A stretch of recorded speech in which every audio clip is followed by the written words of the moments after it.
Hello students, मैं हूं doctor Manoj Pahuja, आपका medical entry test instructor. Students, मुझे पता है आप दूसरों की बातों का बहुत जल्दी असर ले लेते हैं।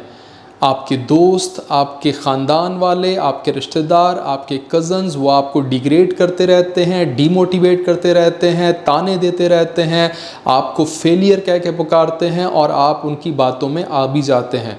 आपको लगता है कि वो सही कह रहे हैं, आप डिप्रेस होने लगते हैं उनकी बातों से। ऐसा नहीं होना चाहिए। आपको गलत साबित करना है उनको, उनके मुंह बंद करने हैं।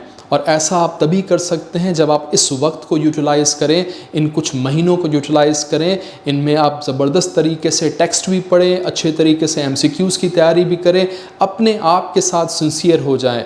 जो बंदा अपने आप के साथ सिंसियर हो जाता है उसके बाद दूसरा कोई उसका कुछ भी नहीं बिगाड़ सकता। दूसरों के मुंह ऑटोमेटिकली शट हो जाएंगे जब आप अच्छे तरीके से अपने गोल की तरफ गामजन होंगे। आपके लिए जो इम्पॉर्टेंट है वो है आपके पेरेंट्स। कोई दूसरा ख़ानदान वाला, रिश्तेदार, दोस्त जो बेकार दोस्त है, जो आपको आपके ऊपर बातें कसता रहता है, आपके साथ वो कोऑपरेट नहीं करता, वो आपके लिए अनइम्पॉर्टेंट है। ऐसा कज़न जो आपको सपोर्ट नहीं कर सकता वो अनइम्पॉर्टेंट है। आपके लिए इम्पॉर्टेंट है आपके पेरेंट्स, उनके लिए करें।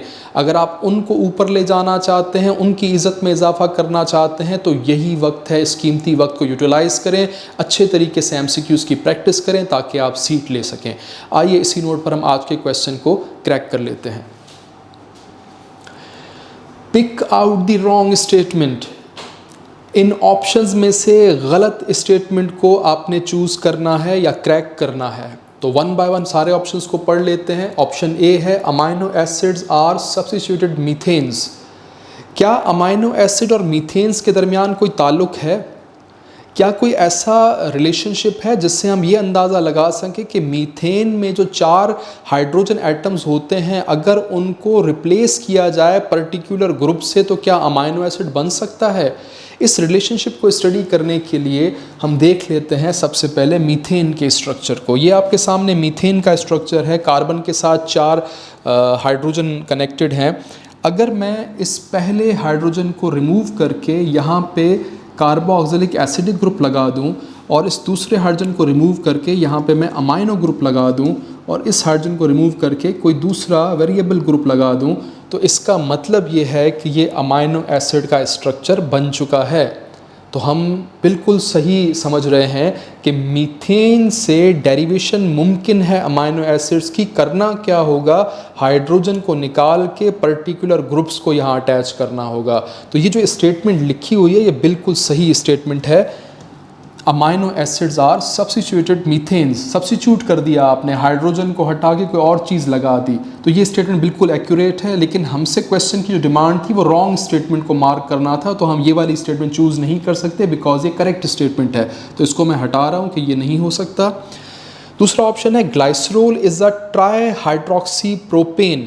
वो ग्लाइसरोल जो कि हिस्सा है ट्राईग्लाइसराइड्स का, वो ग्लाइसरोल जो कि हिस्सा है फास्फोलिपिड्स का, उसके स्ट्रक्चर या उसके नेचर के बारे में पूछा है कि वो क्या है।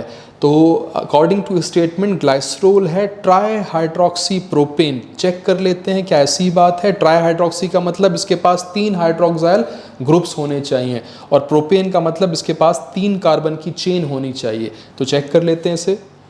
जी, ये स्ट्रक्चर बना हुआ है ग्लाइसरोल का। 3 कार्बन की चेन है, 1 2 3, तो यस हम इसको प्रोपेन कह सकते हैं। और हर कार्बन के साथ आप चेक करें एक हाइड्रोक्साइल ग्रुप लगा हुआ है। एक हाइड्रोक्साइल ग्रुप, दूसरा हाइड्रोक्साइल ग्रुप और तीसरा हाइड्रोक्साइल ग्रुप। ट्राई हाइड्रोक्सी लिखा हुआ था, ट्राई हाइड्रोक्सी, तो एक्यूरेट 3 हाइड्रोक्साइल ग्रुप्स हैं ट्राई हाइड्रोक्सी और 3 कार्बन की चेन है प्रोपेन। तो बिल्कुल सही स्टेटमेंट थी, glycerol is try hydroxy propane. तो ये स्टेटमेंट भी एक्यूरेट है और हमसे मांगी गई थी रॉन्ग स्टेटमेंट, तो हम इसको भी चूज़ नहीं कर सकते। आते हैं ऑप्शन सी की तरफ। Lysine is a neutral amino acid. Statement ये कह रही है कि लाइसीन एक न्यूट्रल अमाइनो एसिड है। अब आपको पता होना चाहिए कि अमाइनो एसिड्स 3 किस्म के होते हैं, acidic amino acids, basic amino acids और न्यूट्रल अमाइनो एसिड्स।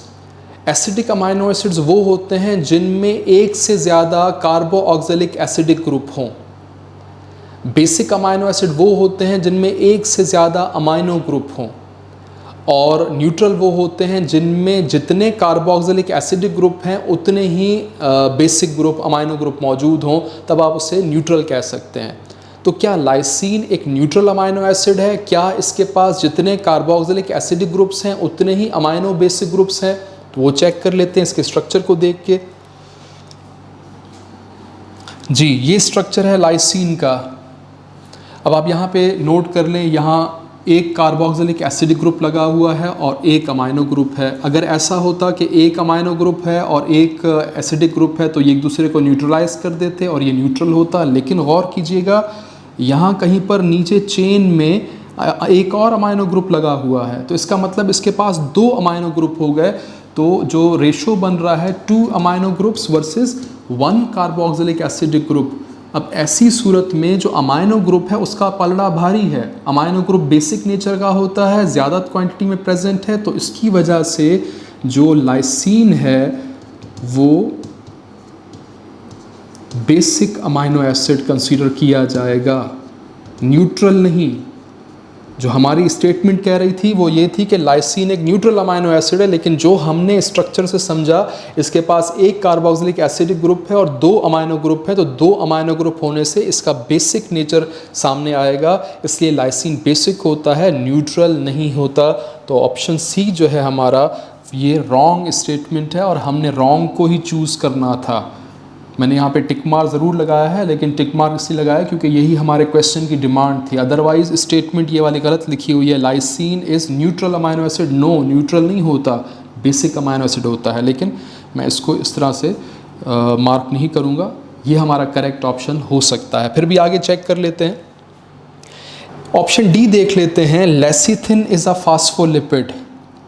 अब फास्फोलिपिड मॉलिक्यूल, इसको आइडेंटिफाई करने का तरीका क्या है? आपको पता होना चाहिए कि फास्फोलिपिड मॉलिक्यूल के पास 4 चीज़ें होती हैं। एक फास्फोलिपिड मॉलिक्यूल के पास 4 चीज़ें, glycerol, 2 fatty acid, phosphate group और नाइट्रस बेस। अगर ये 4 चीज़ें हैं तो उस मॉलिक्यूल को हम फास्फोलिपिड कहेंगे। चेक कर लेते हैं क्या लेसिथिन के पास ये चारों चीज़ें हैं। ये स्ट्रक्चर है लेसिथिन का। अब आप चेक करें, ये जो पहला पोर्शन है ये है ग्लाइसरोल, इसके ऊपर मैं जी लिख रहा हूँ। इसके बाद आप आर वाला पोर्शन देखें, ये एक फैटी एसिड, ये दूसरा फैटी एसिड्स, 2 फैटी एसिड हैं। फिर उसके बाद आप इसके नीचे चेक करें, यहाँ आपको नज़र आ रहा है फॉस्फेट ग्रुप। 3 कंपोनेंट्स हो गए, ग्लाइसरोल हो गया, 2 फैटी एसिड हो गए और एक फॉस्फेट हो गया।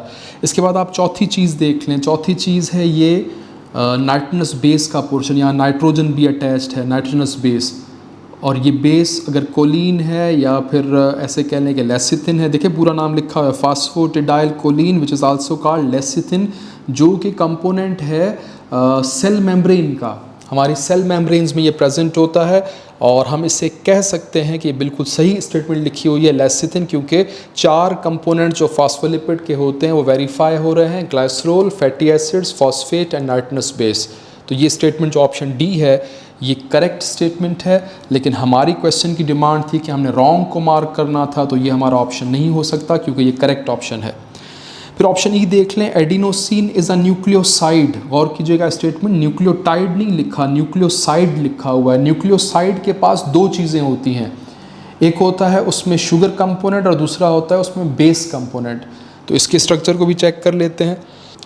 यहाँ चेक कीजिएगा, ये आपके सामने 3 कंपोनेंट्स आपको दिखाए जा रहे हैं जो कि एक न्यूक्लियोटाइड होने की कन्फर्मेशन है। क्या? न्यूक्लियोटाइड। यहाँ पर आप स्पेलिंग देखें, लास्ट में टाइड लिखा है। न्यूक्लियोटाइड का मतलब 3 कंपोनेंट्स कौन कौन से? ये आपके सामने एडेनिन बेस है, ये पेंटोज शुगर राइबोस है और ये फॉस्फेट है। अगर 3 चीज़ें होंगी तो ये एक न्यूक्लियोटाइड कहलाएगा, लेकिन अगर हम इसमें से एक चीज़ हटा देते हैं, फॉस्फेट को हटा देते हैं, तो 2 चीज़ें रह गई। कौन कौन सी? एडेनिन बेस और राइबोस शुगर। तो अगर इन 2 चीज़ों की कम्बिनेशन को हम नाम दें तो ये कहलाएगा एडिनोसिन, जो कि एक न्यूक्लियोसाइड है, न्यूक्लियोटाइड नहीं, न्यूक्लियोसाइड है। तो वो स्टेटमेंट जो ई थी बिल्कुल सही लिखी हुई थी, एडेनोसिन एक न्यूक्लियोसाइड होता है। चेक कर लेते हैं, ये जो आखिरी स्टेटमेंट है एडेनोसिन इज़ अ न्यूक्लियोसाइड, ये भी एक्यूरेट स्टेटमेंट है, सही स्टेटमेंट है। क्वेश्चन की डिमांड थी रॉन्ग स्टेटमेंट फाइंड करें, हम इसको मार्क नहीं कर सकते। तो जो हमारा करेक्ट ऑप्शन आता है वो है लाइसिन, जो कि लिखा है कि न्यूट्रल अमाइनो एसिड है, लेकिन ये न्यूट्रल नहीं होता, ये बेसिक अमाइनो एसिड होता है। हमने क्वेश्चन क्रैक कर लिया है, आप इसको नोट कर लीजिएगा।